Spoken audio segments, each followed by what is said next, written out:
Yeah. All I need is one mic.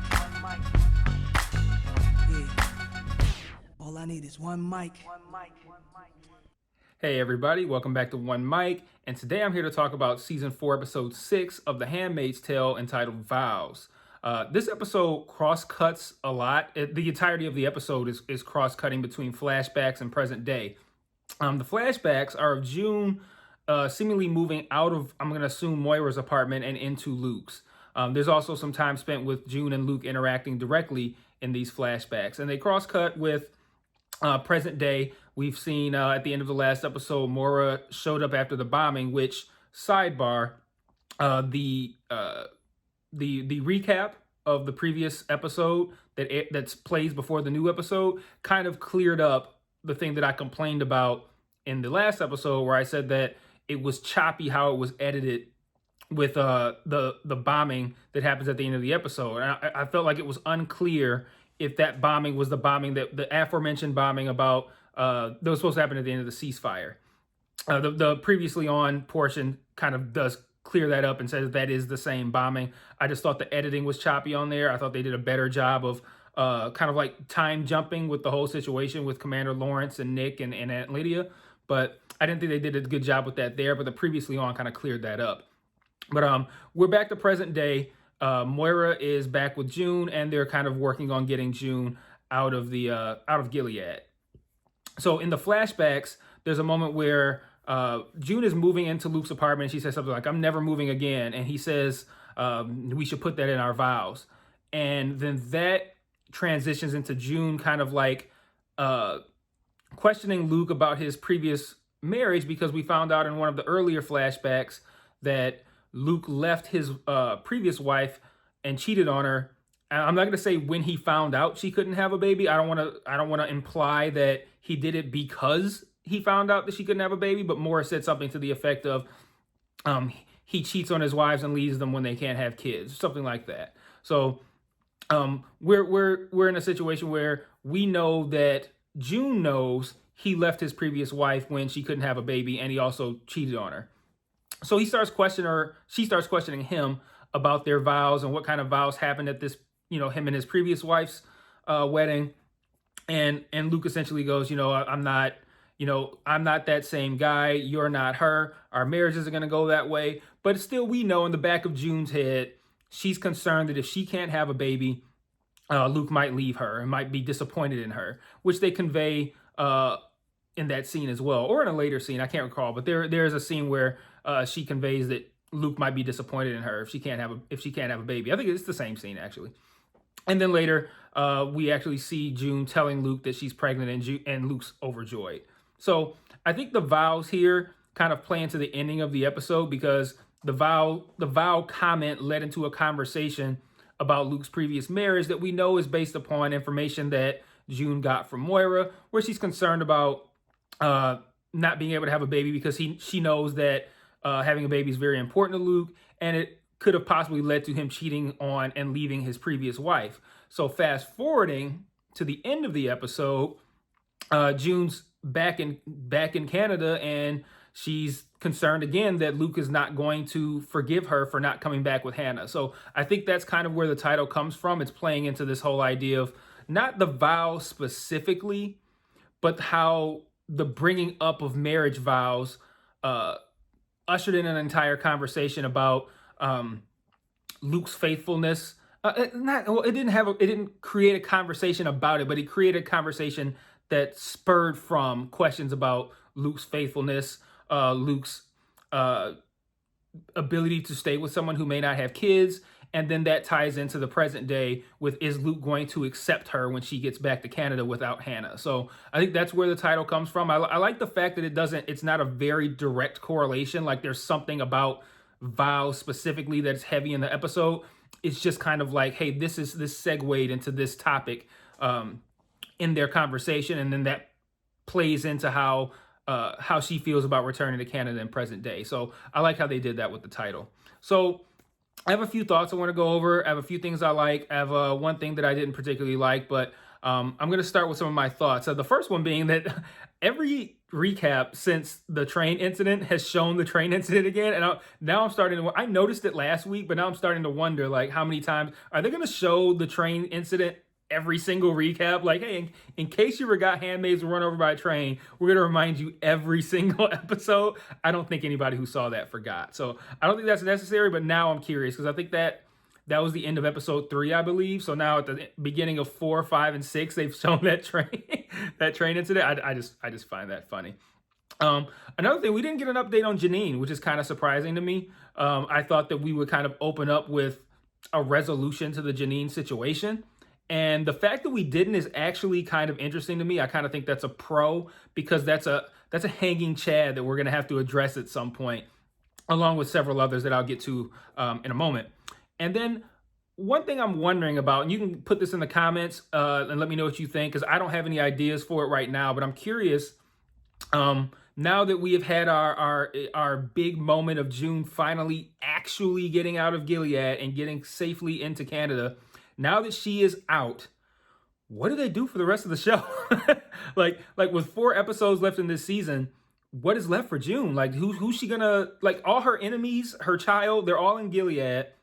She's now in Canada with Luke, Moira, Rita, everybody else. But like these are allies. Well, the Waterfords, I believe, are in Canada as well. But she's largely in Canada with allies, and everyone who she has issues with that need to be resolved are in Gilead. So how do you play that out over 4 additional episodes? Like if this was like the second to last episode of the series, then I could be like, okay, well, maybe they'll, I don't know. I could guess, but I don't know. What do you guys think? I have no idea what's going to happen in these last 4 episodes with June out.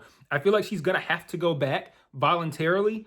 I don't know how I'm going to feel about that. You guys know I've complained about the constant trying to rehash the emotional value of the escape and then the recapture. I don't know how I'm going to feel about that if she willingly goes back, but they have an opportunity to have it make sense.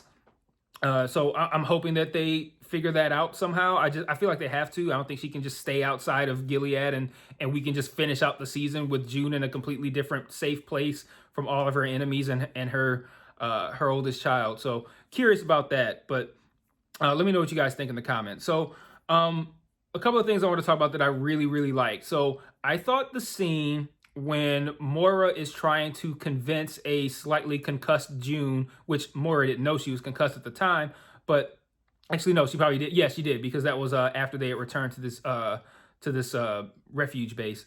When she's trying to convince June to leave with her, and she says something like, "Don't make me leave you again. Don't do that to me." Like, I thought that was an incredibly powerful scene. I thought Samira Wiley completely killed that scene. I think she killed pretty much every scene she was in this episode. Like, she did a phenomenal job. Just in every, she was called to the plate for some really big emotional scenes, and she brought her A game to every single one. So shout out to Samira Wiley for, after the long-awaited reuniting with June, really knocking that out of the ballpark with the emotional sequences. So shout out to her for that. I really like that. And then I really like the ending, reuniting with Luke again. I mean, I think one of the more interesting plot points that they can do in these remaining 4 episodes will be how are they going to interact now? Because, I mean, we've seen June and Moira together. We've seen her with everyone else that is in Canada. Any of these allies, we've seen her interact with these people. We have not seen her interact with with Luke since she was captured. And I'm curious now with another kid by another man, how and coming back without Hannah, what is their dynamic going to be like? And I like the fact that they played it, and with the flashbacks, they kind of played it in a way where we didn't know how Luke was going to accept her, even though we kind of did, because we could talk about how Luke was very disappointed that June chose to stay in Gilead, and we know it was for Hannah, but he's gonna have that conflict, like, does she not want to be with me anymore because she has a baby by another guy who from that audio tape, who it's not just like, oh, I was raped in Gilead and this is the kid. Like, no, this was a consensual child with a guy who I love. So I don't know. It's very interesting to me, and you guys can put this in the comments too. Let me know what you think about this. The dynamic of her having these strong feelings for Nick, which I personally, I don't buy. I mean, I believe that she has these feelings, but I don't feel like Nick has earned them within the universe of this show. But I mean, it is what it is. That's what's happening. She loves him, whatever, right? How do you deal with having a loving relationship with Nick and a kid with Nick, and now returning back to Canada with your husband, who you also have a kid with, who you also supposedly love? And I'm really interested to see how this plays out, because I don't know. I know they're telling me that the show is telling me that she really is still into Luke, but the show also told me that she's really into Nick. So like, I don't know how this is going to play out. So I guess you guys can let me know how you think it's going to play out, and whether or not you think she's fully in love with Luke, fully in love with Nick, in love with neither, in love with both. I don't know, but I'm interested to see how that plays out. But I really like that scene. You know, she apologizes for not having Hannah. She says something like, "I'm sorry, it's just me." And I knew that was gonna hit. I knew that was a good scene because we had the earlier scene with Luke on the stoop talking to Moira, and he's saying like, you know, what I just said a moment ago about her choosing to stay and not coming out. And we know that he is really upset about her not coming to Canada. And now that she's here, and she's sitting there like, "I'm sorry, it's just me." And we know that that's good enough for him. Like, and I think that was a pretty powerful scene. So I really enjoyed that. I thought that was well acted, well written. So pretty good scene there. What I didn't like, and this is not a huge thing, but you know, kind of in the same vein as the constant she's escaped, she's recaptured, escaped, recapture kind of thing that I've said I haven't liked. They kind of played with that within this episode a little bit too much, I think. So we have the very beginning when Moira first shows up. June's like, "I'm not even trying to go. You know, I'm good. I'm staying here." And Moira convinces her to leave. So now we've got June on the boat and she's leaving. Now we have another situation where it's like, okay, now the rest of the crew needs to talk about it because they got this inspection coming. And a couple of the crew members are like, "I think we should turn her in." You know, and another crew member says, "Oh, I think we should keep her because if we turn her in, she's going to die. And why would we do that?" Like we could find a way. And Moira saying, "You know, we could find a way to hide her. We got to figure this thing out."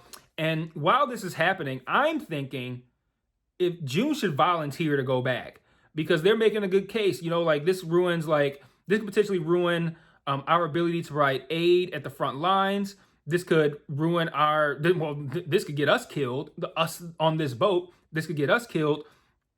This could ruin everything that we've done so far. And we're putting one life ahead of all the lives of the people who are still there, the lives of people who have gotten out. Like there's so much at risk here, and these are all good points. So from my perspective, I'm thinking June should volunteer to go back. I mean, she never wanted to leave anyway, right? So she should volunteer to go back, and she does. And just as it looks like that's the decision that's been made, Moira's, is that officially Moira's girlfriend, Una? I don't know. Una decides, okay, let's get her fake ID, get her some, refugee clothes, not refugee clothes, but like clothes of the people who are helping the refugees. And let's get her these clothes, and we're going to try to just pass her through inspection. I'm like, oh my God, this is a terrible idea. Like, wow, I really hope this works out. But in my head, I'm thinking like it's not going to work out, because I'm still thinking about like, if she gets free, like what are they going to do for the rest of the show? So they pull this off despite June doing everything that she can to fuck it up. They pull this off, and then later Moira comes across June trying to get on a lifeboat and leave. And I'm like, what? They have risked everything for you. Everything. And then you make it. You are safe. You are in the clear after everybody has put everything on the line for you, after all the people that you've gotten killed, because rest assured, she has gotten people killed, many people killed. Many people have died for her. These people risked everything for her, and now they're finally in the clear. She's like, "Yeah, I'm going to go ahead and go back." What? Like that blew my mind. Like, and then she had the nerve to get mad at Moira, like you manipulated me, you tricked me, and all this kind. Oh my goodness! Like there are just times.